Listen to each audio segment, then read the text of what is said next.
it is getting hit on. But that is like I said, the other center that I work with, they have similar patterns where the smart seeds all kind of dip, and their issue is spam traps. So since I was seeing the same pattern here, that would be, I think, a fair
John. Joe. So Sarah is going to be joining in from the website. Which Sarah? Sarah McGuinn. Okay. Perfect. Yes. Yeah. Hopefully, Jeremy just said he'll be available. So. Yeah, and he had replied to the participant, and Dallas said that he and Bree are finishing up a meeting, and they'll join in a sec. You have it set to gallery or speaker view right now? I just did. I Okay. switched it over.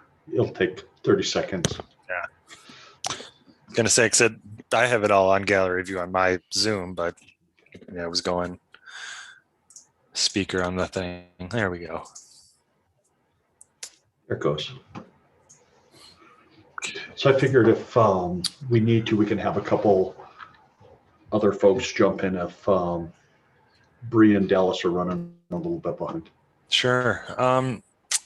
Do you want me to update this page so that it has the chat function turned on? I see the comment section. I don't know if that's the same. Well, I thought the chat thing was the little guy that appears in the corner. Oh, that's kind of my understanding. Otherwise, are we just using the comment section for Q&A? That's what I was thinking. But yeah, to add the chat bot, we would have to throw that up on Lucky Orange. Okay. Well, would that work for Q&A, do you think? Or I don't know. I can definitely, like, does it, when I haven't been on the back end with the chat, so when the chats come in, does it tell you specifically which page it's coming from? No, because I've tried to restrict it to that, but then we have Lucky Orange running on all of them. Right. So it kind of conflicts with itself. So okay. Yeah, I'm going to hit available for chat, make sure that I'm on the AFJ website. Go to chat.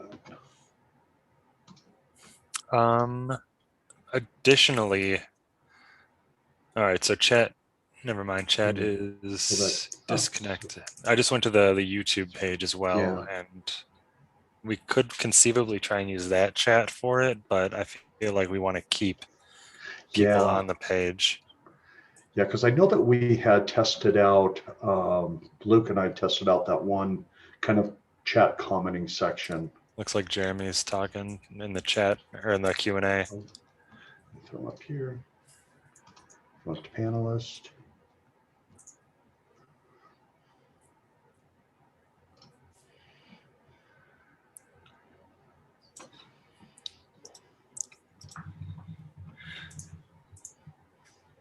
Hey, yeah, I was just going to encourage the attendees, if we're using the Zoom platform, to use the Q&A field. Then I would manage that within a chat to the moderator. So with the way that we have this set up is it's only pulling the video feed. So all of that other kind of functionality we see in Zoom doesn't carry over. So it would just be in that lower comment section. And then I invited a few people in on the other side, and since they're unrestricted viewers of the web page, they may not necessarily, we wouldn't know how many are in and how many are viewing. Let me do this. I will put. So is this live on that link you had used earlier, John? Yes. Yeah. Jack just texted and said that he's getting the video, but wondering about interactive elements. Yeah, the only interactive element is going to be in through that right now, that commenting section underneath the page. All right, so our typical format. So we can't import the I'm going to send YouTube function. In the chat feature.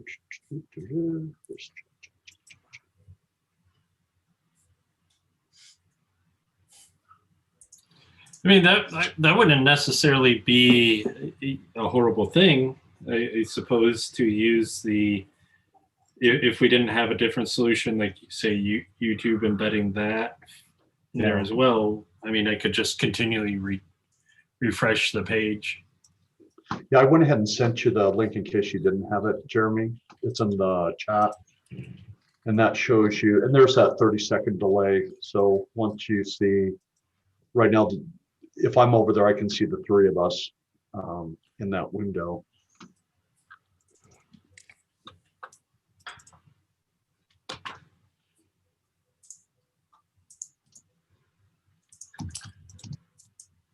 Okay.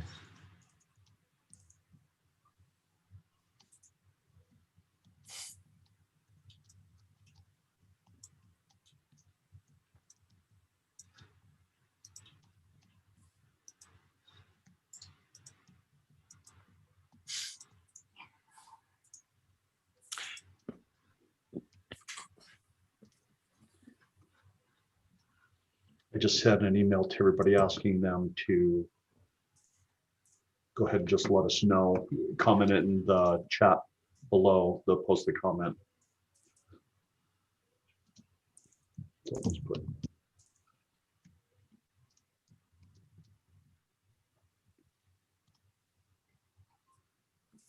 so I just posted a comment. Where are those usually? Oh, okay, I see it down at the bottom. Okay.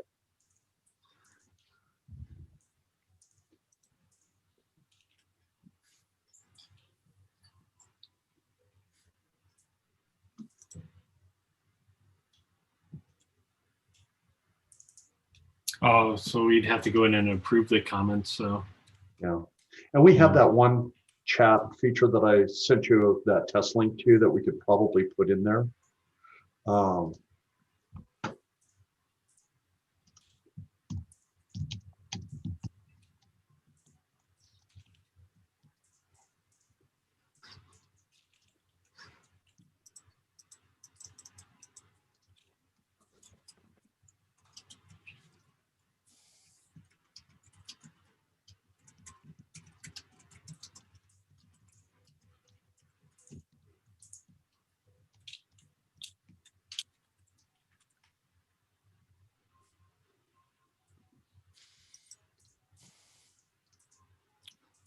So I know Sarah's on.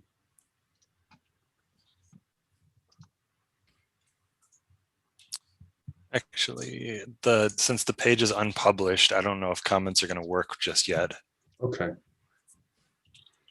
Okay, yeah, I refreshed it and then it went away. Okay. I can see. I mean, ideally, when we do have this, it would be public, so the comments would be able to come through, but for now, the page is unpublished, so.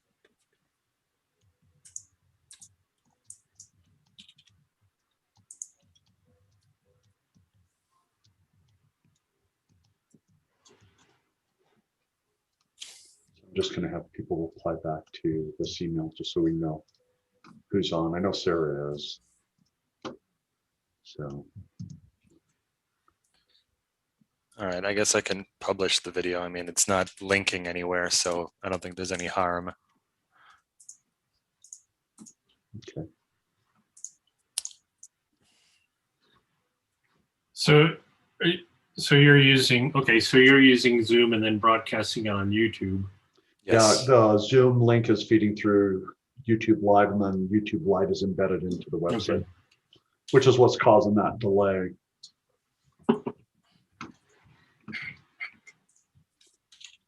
So that, yeah, I was trying to think. So for us to just use YouTube directly, we'd have to all be in the same location. I wouldn't know how to have 5 or 6 panelists or moderators on a separate feed directly with that.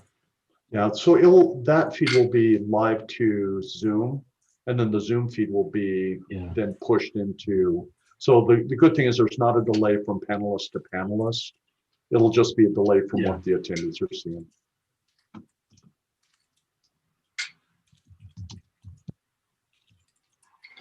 I was looking at this but this is more that solution of using YouTube Live directly, of embedding the chat code.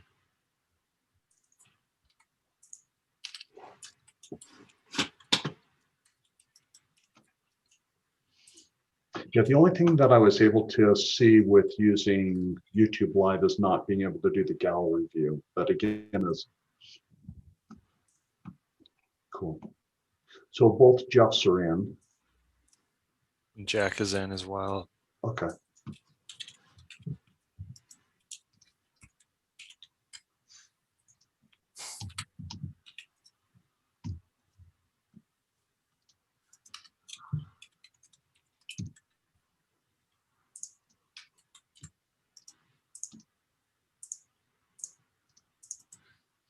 Sarah's in. Cool. Yeah, the only thing that I really see is there's a little bit of video loss through the process. So when I look at the page versus the Zoom stream, there's a little bit of video loss, but not a lot. I don't think it should be an issue considering it's just people talking, unless they're going to be showing any sort of videos, Jeremy. Or no, I could see that being part of it in the future, especially with the speaker Q&A. They might want to reference something in their talk. So we would, rather than having the PPT, we would probably just have it as a PDF to quickly circulate through those pages. Conceivably, we can still use the screen share function, so that wouldn't necessarily be a limitation either.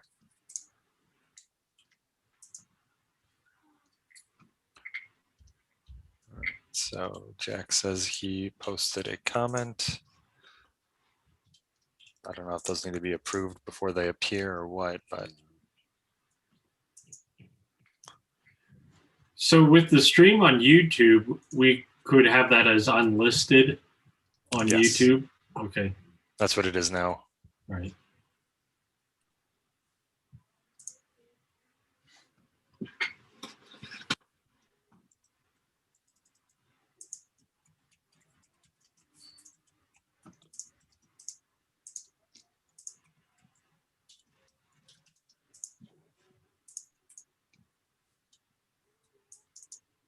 So anything else we wanted to test? I know we have about 4 minutes before Sarah's going to need the channel. Yeah, not for me, but I think for the email tonight we could just say it's ambiguous and you'll receive, because they're not getting the instructions, right? Just a promotion. Yeah. Well, I think that's what Dallas is planning on sending out. Joe and I talked a little bit before this, and one of the thoughts that I had is what we could do is make the webinar not a required registration, just send the link like we get it. And then if we wanted to, people could go that direction. If we wanted to try to do it as a live feed, we can embed it in there and then do kind of a dual approach. Or we could just take and go, you know what, the next update we send them, we could say, hey, you can watch it here, or we have it on the web page.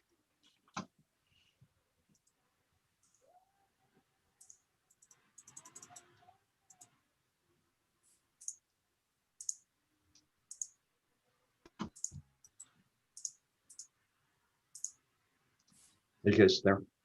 Yeah, sorry. Yeah. Okay, I kind of. Was reading. You guys were still, and I thought I froze. No, I just turned down all the comments that people had submitted, so they're all on there now. Okay, awesome. All right, so I guess that's something, since I would, it might be a little trickier because there's not a moderator for the speaker Q&A. Right. I mean, it's not impossible, but certainly with the Q&A, with having a moderator lead the discussion, it wouldn't be difficult for me to approve, refresh, and submit. My only concern with doing something like this is if you click on the top of the video on the article page, it'll open it on YouTube, which has its own live chat commenting stuff available. And I'm sure there might be a way to disable that, but I'm just, Okay. you know, in case people Yeah, try good to thought. access that and participate that way, and it's just a Yeah. dead end. Yeah, it's kind of the same thing as if we was to have it live as a webinar and as a live feed, then you have two places to be monitoring comments and questions and whatnot. So it adds the complexity of it. Yeah, but I think overall it has promise. Mm-hmm. Okay, cool. Yeah. We'll go ahead and log off, give Sarah the channel. Thank you guys for jumping on, and thanks everybody who's watching this on the webpage. Appreciate you pausing your day and helping us out.